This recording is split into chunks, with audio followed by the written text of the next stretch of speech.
علماء ظواہر جب اس آیت کو پڑھیں اور ان سے پوچھا جائے کہ اللہ اپنے حبیب سے کیا کہہ رہا ہے، تم نے چشمہ کوثر کا نام نہیں سنا؟ حالانکہ ان عقل کے دشمنوں سے یہ پوچھو کہ سورہ کوثر کا شان نزول کیا ہے، کب نازل ہوا؟ جب رسول کا بیٹا دنیا سے چلا گیا اور عاص بن وائل سہمی لعین نے مکے کی گلیوں میں یہ ڈھنڈورا پیٹنا شروع کیا کہ باتارا من اللیلۃ محمد، کہ معاذ اللہ خاکم بدان، محمد کی نسل کا کوئی باقی نہیں رہا، بے نسل ہو گئے۔ اس وقت یہ سورہ اترا، انا آتیناک الکوثر۔ کون کہتا ہے کہ تم بے نسل ہو؟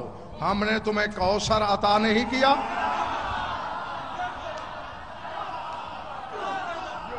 جو اور مولانا بھری پڑی ہے تفاسیر اہل بیت کہ الکوثر الموتات ہے فاطمۃ الزہرا سلام اللہ علیہا، جو کوثر اللہ نے اپنے حبیب کو عطا کیا ہے وہ کوئی پینے والا پانی نہیں، وہ کوثر فاطمہ ہے۔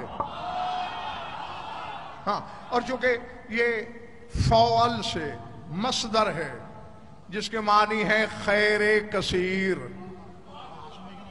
اب سر اٹھانا، مجھے نہیں خبر کہ کس کے سر سے گزر رہا ہے میرا بیان اور کس کے صحن دل میں اتر رہا ہے۔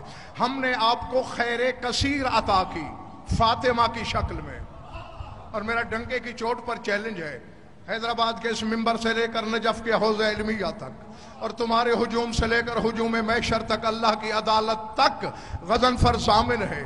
پورے قرآن میں جب بھی کبھی اللہ نے اپنے حبیب کو کچھ دیا تو اس کے لیے عطا کا لفظ نہیں کہا بلکہ ایتا کا لفظ استعمال کیا۔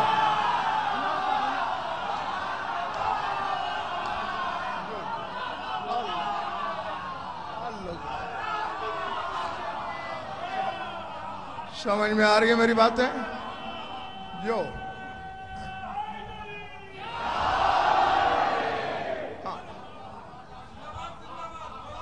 جو ہاشم بھائی جانتے ہیں سو جانتے ہیں، جو نہیں جانتے وہ جان لیں۔ ایک ہوتی ہے ایتا اور ایک ہے عطا۔ حق کے برابر دینا ایتا ہے۔ آپ نے ایک مزدور سے مزدوری کرائی، اس سے اجرت طے کی 500 روپے۔ اب اگر آپ نے 499 دیے، یہ بخس ہے، یعنی آپ نے اس کا حق مارا۔ 500 دے دیے، یہ ایتا ہے۔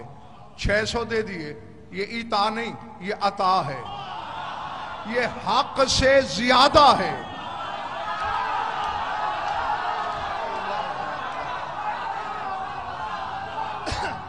نہیں، مجھے نہیں خبر کہ کس کے کلیجے پہ خراشیں پڑ جائیں گی اور کس کا سر عرش سے ٹکرائے گا۔ اذا رأیت ثم رأیت نعیما وملکا کبیرا، دنیا کی، آخرت کی، جنت کی، ملکوت کی بادشاہت دے کر اللہ کہتا ہے یہ ایتا ہے، اور فاطمہ دے کر کہتا ہے یہ عطا ہے۔